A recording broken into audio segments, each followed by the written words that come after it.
Ted Smith, is the founder of the Cannabis Buyers Club in Canada. So Ted, what are we doing here and what's the announcement today? Well, today we are officially announcing that the Cannabis Buyers Club of Canada is cooperating with the Canada Revenue Agency in paying taxes and being in compliance with the tax laws. And part of this transformation of being in compliance with the tax laws is creation of a new non-profit society. It's going to be called, the original name of this group, the Victoria Cannabis Buyers Club, and that's in part due to some just logistics and partly to show that there is in fact a new group being formed here to take essentially possession and ownership of the Buyers Club away from me.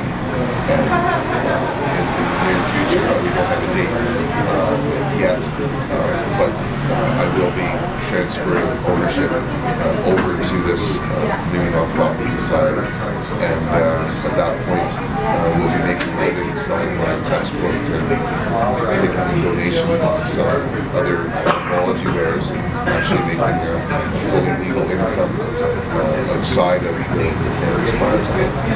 Can you speak a little bit more about the interaction with the CRA that brought us here? Certainly.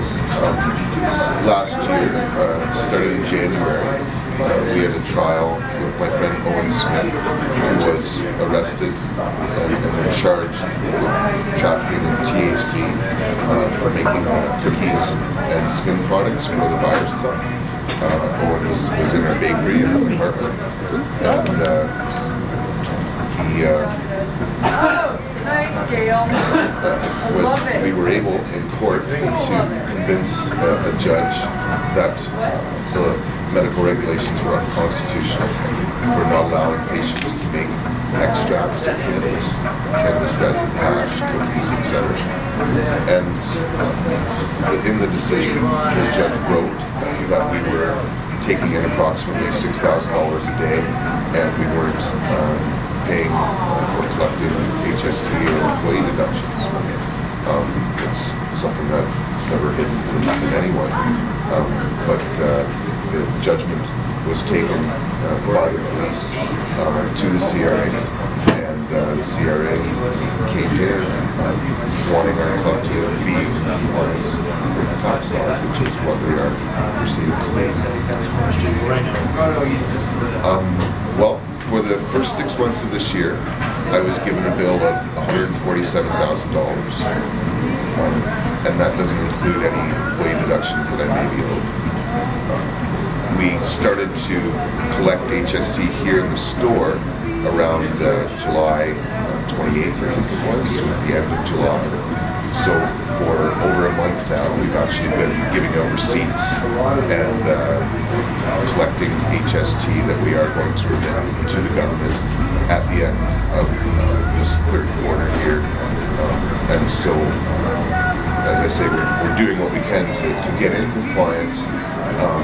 But at this point, really, the CRA has been very cooperative and understanding, and haven't been coming after me for years past beyond this one. Can you eventually pay that bill, do you think? I don't know how I can at this point. I probably take home $24,000 a year at this point, so $150,000. That's like what I've taken home like for the last 6 or 7 years here, in totality. So, given what I have been making when I worked here, no. We'll see in the future if I sell enough books and the donations come in. Well, maybe I can afford to make payments on a bill like that. Did you keep up with fight the bill? Well, again, I'm not going to be operating the Buyers Club. I'm going to be doing hemology. I'm going to be teaching at universities. We have clubs on 4 university campuses now. I'm trying to get to more. You know, we have the largest student club at the University of Victoria. Yeah, I teach a free lecture series there. We have a weekly 420. Yeah, so we have a huge presence in there. And it sounds like the CRA bill brought forward now is based on that number in the judgment, the 6,000 a day. Would you say that that's a fair number? It is. In fact, since the trial, the club has only grown, so we've actually been doing more in sales than that. We did approximately $250,000 in the month of July. So we're probably one of the largest nonprofit societies in downtown Victoria. We have a base of about 4,000 members, and if you include the staff and growers of this club, we probably employ close to 50 people. That's what we're doing right now. Is people hear that number, assuming it's not sheer profit, assuming that the profit, a lot of that money goes back to the growers who are still well, we're considered illegal too, as well as our growers. We don't have a license to operate. We're still, outside of the law here. But the majority of the money does go to the growers, and staff, certainly get paid fair wage. They probably should get paid more, but certainly the growers get the majority of the money. That's their hard work and risk that they take. Probably about 4,000 members for a club. Well, that come to the store, kind of fairly active, that would come here every month or two. We've been here for 16 and a half years, so people have moved across the country, and we do have visitors from the United States that come in with their documentation and join and visit once or twice, but we're signing up a new member right now. So we don't keep statistics on how many live locally, but by daily sales, we've certainly been growing this year. Sounds like the interaction with the CRA has significant changes. Is this a good thing? Is this a bad thing? Would you rather they didn't come forward, or is this giving lending some legitimacy to the group in many ways, this is a wonderful thing that has happened. Paying taxes and creating a nonprofit society that runs this organization has been my dream since the very beginning, and it adds legitimacy. Paying taxes, it adds legitimacy. Being a nonprofit society and disclosing our financial records to the public, we really have nothing to hide here. We've tried to be very upfront and honest in all of our doings, and so it's something that this is a step towards that legitimacy, towards being licensed and in full compliance with all laws. I didn't get a storefront to employ a CRA or any other public body. We got the storefront and are working towards legitimacy, and it seems as though part of what's happened here is that police have realized that we're not a criminal organization. Now when they've arrested us, we even changed federal law. So it's not only a waste of time, but it's almost to our benefit at times when they use these federal changes. Well, this here seems to be that next step towards legitimacy in the eyes of the police and the general public.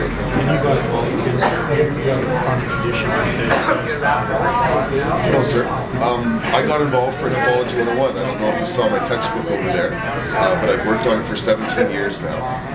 When I came here 17 years ago, the first thing I did was start up a club at the university and start teaching people about this plant. And then I started meeting sick people, and I was basically obliged to help. At the age of 43, I'm still probably one of the healthiest of my age in town. Last spring, I did the TC 10K in a herd, a 12-foot tall pot leaf costume, and I did it in under an hour. And so I hope never to be a member of this club.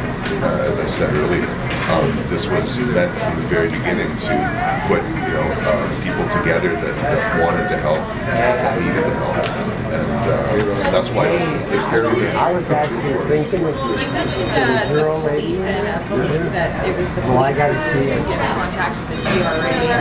Can you tell me more about why? Excuse me, Mayor. Well, the CRA can only say so much about it, but they did say that was the piece that said that there should be paying taxes and essentially treated like all the other businesses on Johnson Street. And so, I don't know exactly who said it or exactly what was said, but it seems fairly obvious to us that we are being treated like any other business on Johnson Street, and that's why we're so happy. What are the next steps to formally change over the club from, something that you run and head up to I have to find the 5th board member. I've been very careful about who I want to be on the board of directors to take over. In the future, we're going to have a full board of 9. 2 of them will be members, 2 staff, 2 growers, and 3 directors at large. And so the constituents will vote on their reps, and then the directors at large will be chosen by the 6 constituent reps. So I have this image of how to create a fully functional elected board where the power is somewhat evenly divided, so it's run like a cooperative. But I haven't been able to come up with 9 people. I've been basically executive director of the Buyers Club. So in a way, I'm passing the baton over to Dieter. He will be the president of the board and the executive director until we have some elections next year and the year after, and then the board will evolve, and Dieter will likely stay as the executive director. But it seems simpler to pass the baton over to one person, and he's